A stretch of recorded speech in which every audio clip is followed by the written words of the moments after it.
Welcome back. It's the Time Running Sports Show, episode number 322, right here on WCTV in Wadsworth, Ohio.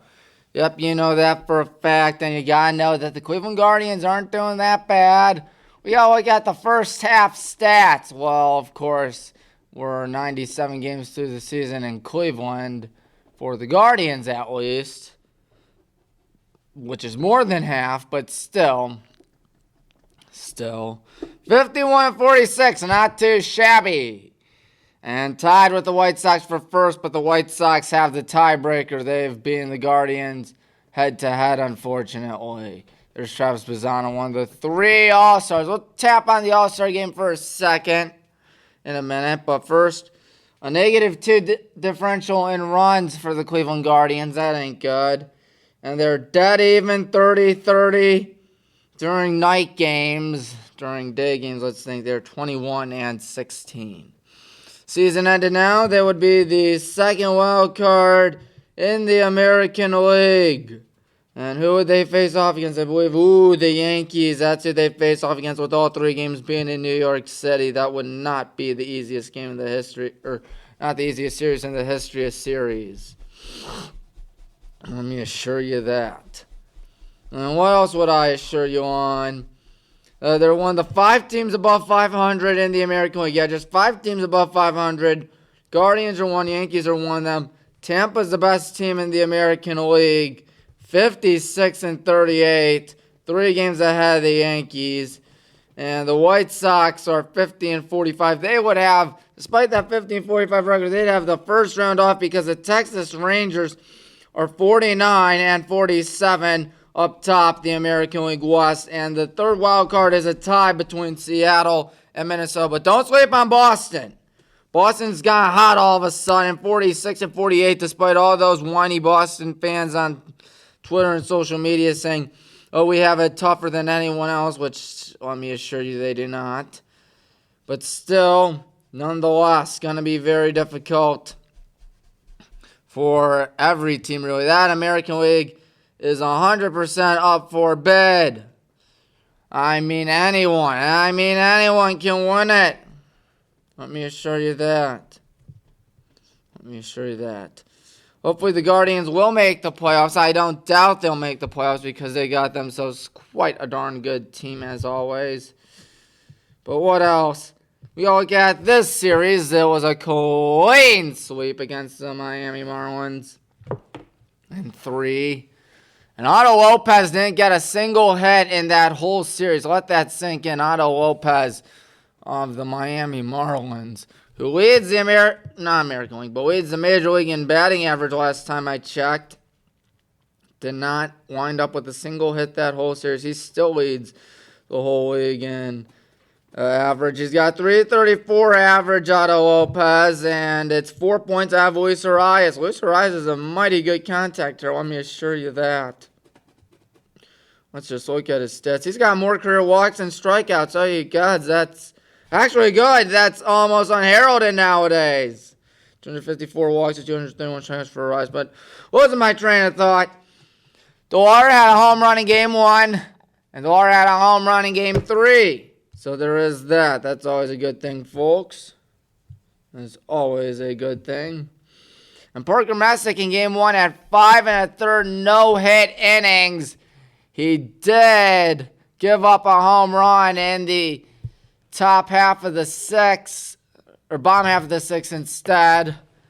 It was tough, but Messick, again, an all-star, having himself a great season. A lot of people are sleeping on Gavin Williams this year, too. I will admit that. Patrick Bailey and Stephen Kwan, 2 RBIs apiece in Game 2. That, my friends, is mighty good. That is actually very good, because the Guardians won that game 5-1, I think. William Hicks with the only RBI for Miami in Game 2, so there was that. There was indeed that. And who the Guardians have next, you might be wondering. Let me check it out for you. Yeah, I'm that nice of a guy. Yep, the Pittsburgh Pirates. That's 100% right, John. The Pittsburgh Pirates, who are surprisingly doing good. And then Minnesota in a critical 4-game series, because Minnesota not that far back to the Guardians and White Sox, just 3 games back. So that's quite easily feasible for either team. And then Tampa. But then it's Cincinnati. Cincinnati's been struggling this year. I'm honestly shocked by that. I mean, Terry Francona usually doesn't have too many issues as a manager, but his team sits at 43-52 on the season. That is not very good. And looking at Miami, is still the 3rd wild card despite being swept over the weekend. They're a game ahead of St. Louis and 2 games ahead of Pittsburgh, and 2.5 ahead of Arizona, and 3.5 ahead of San Diego, 4 ahead of Washington, and 8 ahead of the Reds. And that's where everything just sort of tails off because the Giants, Mets, and Rockies are all liabilities. All liabilities, let me tell you that. Let me tell you, there's some high school football coming around in 36 days from now. 5 weeks for you folks. I can't wait to see who comes out on top. And we got 2 conferences this week, as always. Let's see what they are. Yes, they are the Federal League, of course, and they are, of course, none other than the Metro. The Metro is having some new schools out there this year, so there is that. And Talmadge, and who else? Talmadge, Roosevelt, and Cuyahoga Falls all come from the Suburban League American Conference. They're jumping ship from the Suburban League to the Metro. It's like what we did, except we went from the American League to the national side. Because, well, we're beating up everybody in the American side. It's getting a little bit ridiculous, if you know what I mean. Federal League, a bunch of schools in Southeast Summit County. And, of course, who else could I forget? Of course, I'm also forgetting Stark County, too, like Lake, I believe, and Cam-McKinley. Cam-McKinley will be 7-3, 5-1 rather. But that's not going to be good enough because the Lake Blue Streaks will be 9-1, 6-0. Hoover will also be 7-3 like McKinley, but they will, let's see here, will they lose to McKinley? Yes, and they'll lose to Lake too. And who else is out there? The Green Bulldogs. They'll lose to Hoover, they'll lose to Lake, they'll lose to McKinley. Of course, Lake is always a threat out there every year. Jackson 3-7, 2-4. Glen Oak 3-7, 1-5. Perry 3-7, 0-6. We gotta look at some of the games in the conference. Yeah, because there are always games in high school football, as you might expect. It is high school football after all. McKinley's got Eds week 2, Harding week 1. And when do they take on Lake week 8? And then they have Hoover the week prior in week 7. And of course their big one week 10 at Paul Brown Tiger Stadium to take on Massillon, Washington. That's going to be a very good game. But Washington's really run away with that series over the last decade or so. They have won a handful of games consecutively. It's been like 10 or something. It's kind of one-sided. Yeah, but it's still one of the greatest rivalries in all of high school football across America. Hoover has Medina week 2, McKinley week 7, and Lake week 9.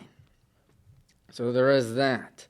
Well, Jackson's playing Wadsworth, so the folks here in Wadsworth will definitely get a kick out of that game, even though they'll have to go to Massillon for it. That's week 3. And I think Wadsworth will win it. What else? Lake has North Ridgeville start off the season. That will be a very good game, but I think Lake will lose it to North Ridgeville. And then from there on out, it's wins galore, including a win against Boardman and, of course, McKinley and Hoover, which are back-to-back weeks 8 and 9. And who else?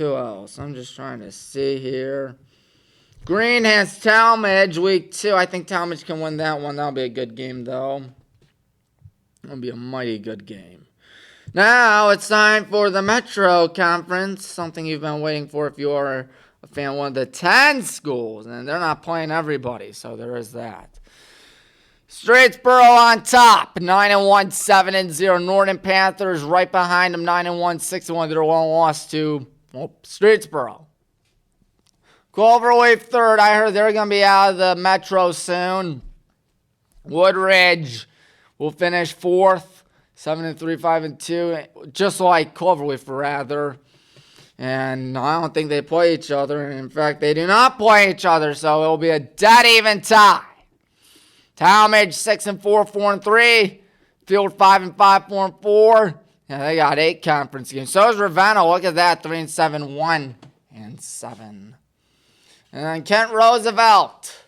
They will be 5-5, 3-4. And Cuyahoga Falls 3-7, 2-5. And Springfield 2-8, 0-7. We'll still keep that up there for now, because I want to talk about some of the games that are going on in the Metro this year. Of course, you see Talmadge, Roosevelt, and Falls all out there. I think Falls can have some improvement this year. They got Akron North, which should be an easy one. Springfield, which should be an easy one. Ravenna, which should be an easy one. Those are 3 home games. And Ravenna will actually be a little more competitive than I think. I mean, they will beat Normandy. They will beat McKinley and Niles. And they'll beat Springfield. Woodridge starts off the season at Revere. Then they'll lose to CVCA, they'll lose to Norton, and they'll lose to Streetsboro. Who's Streetsboro losing to here? Alliance, the Aviators, I see. That'll be a tough game. That'll be out in Alliance. Yeah, that'll be a very good game in my opinion. They start off their season at Copley Stadium, taking on Copley. Who else shall I look at? Norton, they have Talmadge, Woodridge, Cuyahoga Falls, Roosevelt, Springfield, and Cloverleaf as conference wins. Streetsboro, of course, will be the only loss because Streetsboro will be at Streetsboro. Got that home field advantage, folks. Of course, Roosevelt will be playing Twinsburg, an American Conference school, against a former American Conference school. Kind of funny. And Cloverleaf, they start off the season playing Buckeye in a conference game at the grass field known as Buckeye Stadium, which only hosts Buckeye football. Yeah, they have a separate stadium for soccer and track. Yeah, I find that kind of odd. Then Keystone, and then Carrollton for their non-conference foes.